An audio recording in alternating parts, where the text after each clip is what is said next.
투자자들이 토지 거래 허가제도 풀렸어. 그죠?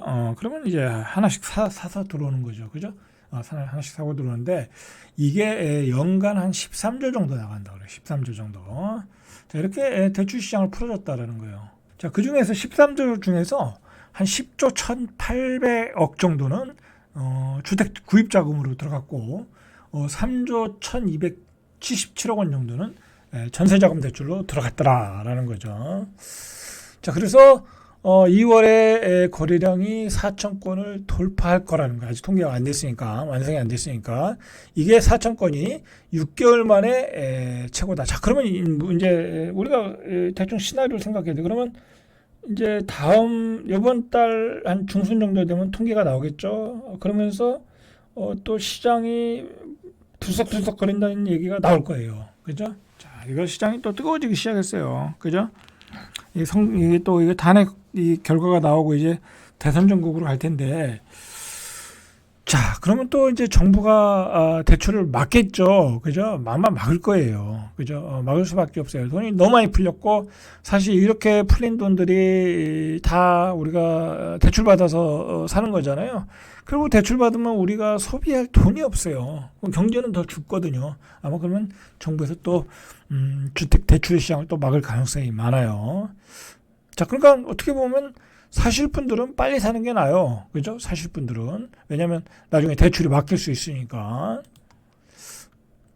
자, 전문가들은 이러한 추세라고 하면 2월 거래량이 4천 건을 넘고 지난해 6월, 8월이 6,531건. 이게 꽤 많은 거래량이었거든요. 자, 그런데 그러면은 2월 거래량이 4천 건이면 3월 거래량은 5천 건, 4월 거래량은 6천 건. 그렇게 된다는 거예요. 그죠?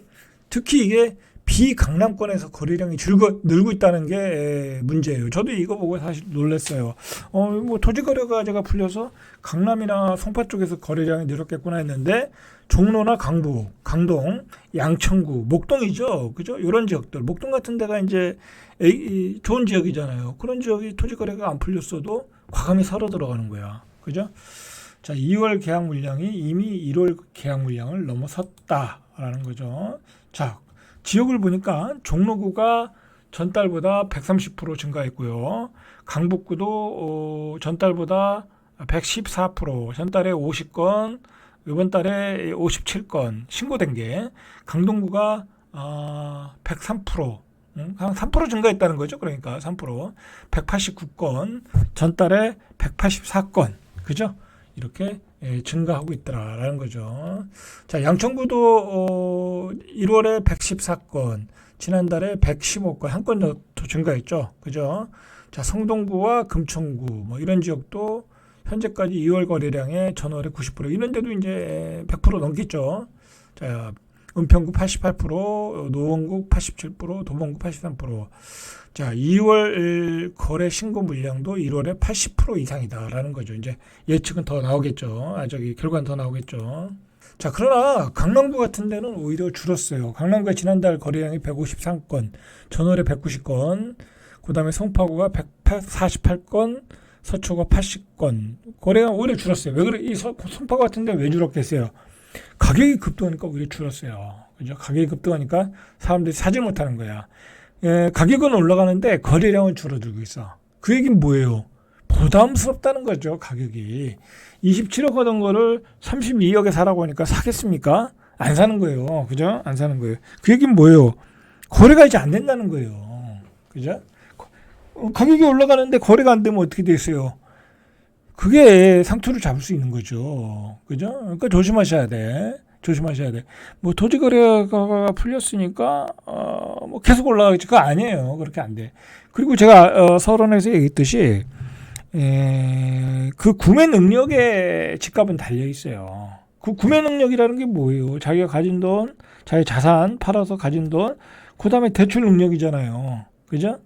뭐 송파구에 집을 사는 사람들, 원밸리에 반포의 원밸리에 집을 사는 사람들이 다 현금으로 사는 건 아니잖아요. 그죠? 일부 현금으로 사는 사람이 있겠지만, 뭐 갭 투자하는 사람도 있을 거고, 그러니까, 그렇기 때문에, 구매 능력이 그렇게 따라가지 못해요. 가격이 계속 오르면. 자, 그걸 벼주는 게 이 거래량이란 말이에요.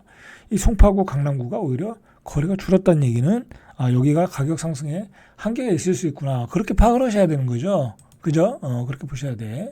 자, 그런데 이걸 잘 보셔야 돼요. 지금 이제 지적하는 거는 뭐냐면 이렇게 가격이 들썩거리는 원인은 제가 보기에는 뭐 토지거래 허가제도 있지만 그런 착시 현상이잖아요. 가격 격차가 많이 벌어지다 보니까 그것보다는 금리가 또 들썩거리는 거야. 2% 금리.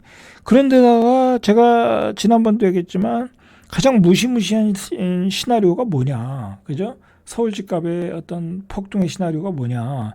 그거는 이제 지방에 있는 사람들이 이 집을 팔고 다 서울로 가는 거야. 지방은 그냥 투자 가치 없으니까 나 그냥 전세 살래. 그죠? 팔고 서울에다 사는 거야. 그러면 어떻게 되겠냐고, 서울의 집값이. 만약에 다 그러면 폭등하겠죠. 이게 가장 무시무시한 시나리오인데, 일단 실수요자보다는 어쨌든 지방에 있는 사람이 서울에 집을 사는 건 가수요자니까 그런 사람들이 올라오기 시작했다라는 게 현지 공인중개사 이야기예요, 지금. 그죠? 자, 보시죠. 강남 이외에도 서울 서대문구, 동대문구, 성북구의 일부 아파트 단지에서 이게 이제 서대문구, 동대문구, 성북구 이제 입지가 좋은 지역이 있을 거 아니에요? 그리고 새 아파트고 갭 투자가 가능한 지역이 있을 거란 말이야. 그리고 서울은 매력이 뭐냐면 전세가 잘 나가. 그리고 전세 가격이 좋아. 그래서 금리 인하 당일부터 보세요. 이 금리 인하 당일에 벌써 움직였네. 지방에서 갭 투자 등을 문의하는 전화가 늘기 시작했다. 그죠? 이런 사람들이 집을 사러 오는 거야. 이게 전문적인 투자자들이거든요. 지방에 있는 전문적인 투자자들이 투자를 굉장히 잘해요. 선수들이 많아요. 이런 애들이 움직이기 시작한 거야. 그죠? 그래서 동대문구 공인중개사 B씨도 지난주부터 집을 보겠다는 손님들이 너무 많아 줄을 서서 기다린다. 지방은 손님 없는데. 그죠? 자, 이래요, 여러분들. 상황이 이렇다. 그죠? 자, 뭔가 정부의 대책이 좀 필요하죠. 그죠? 이제 대출을 규제하든지, 그죠? 이제 규제는 풀어질 수가 없어요. 그죠? 규제는 풀어질 수가 없어요. 이런 상황이 되면. 자, 토지거래허가제가 풀리니까 오히려 마용성까지 부정했다. 마용성은 토지거래허가제가 허가지역이 아니잖아요. 그죠? 밥 먹을 시간도 없대요. 그죠? 왜냐면 마용성은 그 대기수요가 많은 데인데 이러다가 야, 송파가 32억 가면 여기는 18억이었잖아요. 25평이. 32평이면 뭐 한 22억 그렇게 됐겠네. 그죠? 그러면 차이가 많이 벌어졌잖아요. 그러니까 매수세가 들어오는 거예요. 그죠? 이 마용성도 들어오고요. 그 다음에 성수동도 들어오고요. 이런 지역은 들어오는 거야. 이런 지역에서 거래량이 앞으로 늘어날 가능성이 많겠죠. 자, 그래서 이게 문제가 있는 거예요, 지금. 대한민국의 문제가 뭐냐면요. 이 지역균형 발전이 안 된 역효과가 나타나기 시작한 거예요. 자, 오늘 나왔잖아요. 인구는 45만이 줄어들고, 전 인구가. 그거 다 어디서 줄어드는 거예요? 지방에서 줄어들고요. 지방은 더 줄어드는 게 있는 인구도 다 서울로 올라가잖아요. 이제 일자리도 없어요, 지방은. 예? 이제 공장도 해외로 다 이전해야 되고요. 그리고 옛날에 그 설치 산업의 공장들이 다 폐쇄되는 또 분위기에 폐쇄, 문을 닫는 분위기예요. 일자리가 없어요. 그런데다 지역균형 발전은 윤석열 정부 들어서 거의 이게 진전이 없었잖아요. 그러니까 요즘 과거에 그 좌파 정부에 계셨던 분들이 자꾸 얘기하는 게 뭐예요? 지역균형 발전을 얘기하잖아요. 그죠? 그건 맞는 얘기거든요. 지역균형 발전. 그래서 행정수도를 빨리 옮겨라. 그죠? 자꾸 요즘 행정수도 얘기가 나오잖아요. 이거 시급한 문제예요. 지금 그게 부동산 시장에서도 나타나고 있는 거예요, 이미. 지방에는 이제 말 그대로 누구도 집을 세컨하우스 그런 거 사지 않아요. 이제 전원주택도 거래 안 돼요, 이제. 실수요자들도 지방에 그냥 전세 살고 나는 그냥 서울에다 사둘래. 그런 분위기로 가는데 지금은 아직 그게 보편화가 안 됐어요. 그러나 어느 시기에 이제 지방 끝났다라는 시기가 있거든요. 자, 지금 2025년이잖아요. 그죠? 제가 생각하기에는 앞으로 빠르면 2년, 늦어도 3년, 그죠? 2028년이면 지방은 완전히 이제 사람들의 마음이 돌아서면서 그 돈들이 서울과 경기도권으로 유동성이 쏠릴 수 있어요. 자, 그걸 막아야 될 게 정치인들이고 대책을 세워야 되는 거예요. 이렇게 돈들이 다 서울로 올라간다는 얘기는 이제 뭐 지방은 더 빠른 속도로 무너질 가능성이 많아요. 그렇게 보셔야 돼요. 자, 성동구 성수동의 한 공인중개사 대표는 원래 전세를 찾는 사람이 많았는데 요즘 매매 공격이 늘었다. 그러면서 급매물이 슬슬 빠져나가고 있다. 급매가 빠지니까 집주인들이 매매가 잘 된다는 것을 아니까 호가도 올리고 있다. 이거 싸지도 않은데. 그러면서 마포 같은데 지난해 18억, 19억 하던 것도 지금 호가가 23억이다. 잠실도 호가가 27억, 28억 하던 게 32억이다. 그죠? 그냥 사라 이거야. 배짜라. 사면 사라 이거요. 자, 요즘 세종도 조금 물건이 다 빠졌거든요. 세종도 물건이 다 빠졌어요. 그죠? 뭐 신문 유튜버들은 뭐 폭락이니 어쩌저쩌고 하는데 이제 세종도 제가 보기엔 바닥치고 이게 물건이 다 빠졌어. 근데 보니까 이렇게 금매를 찾으러 오는 손님들이 있어요. 그죠? 이제 자꾸 신문에서 야, 엄청나게 폭락했다. 또 금리도 내리니까 들썩거리겠죠? 그런데 재밌는 게 뭐냐면요. 이 금매를 찾는 사람들은 투자자가 아니고 이제 예를 들어 실수요자라고 하면 이 사람들은 절대 집을 못 사요. 왜냐하면 자기가 찾는 금매가 시장에 있지도 않고 그리고 그 사람들이 찾는 금매는 자기의 기준대로 만든 금매야. 훨씬 더 싸야 돼. 시장에서 생각하는 금매보다. 그러니까 그 금매를 찾는 거죠. 완전히 헐값을 찾는 거야. 그런 사람은 죽어도 집을 못 사요. 그죠?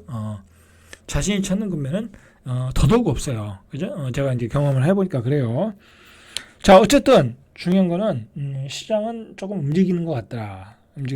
어쩔 수 없어요. 뭐 이건 시장의 팩트니까. 금리가 역시 관건이었다. 그리고 역시 지방의 이게 실수요자보다는 가수요가 먼저 움직이는 느낌이 든다. 그죠? 뭐 송파 가서 잠실 가서 32억 주고 사는 사람들 지방 사람도 많아요. 그죠? 그리고 강북에 가서 갭 투자하는 사람들도 지방 사람들도 많아요. 이 항상 시장이 움직이면 가수요가 먼저 움직이죠. 실수요가 먼저 안 움직여요. 그죠? 실수요는 항상 금매만 찾으러 돌아다니니까. 자, 시장 상황이 이렇습니다. 참고하시길 바랍니다. 절대값TV의 명품 PD 한 PD였습니다.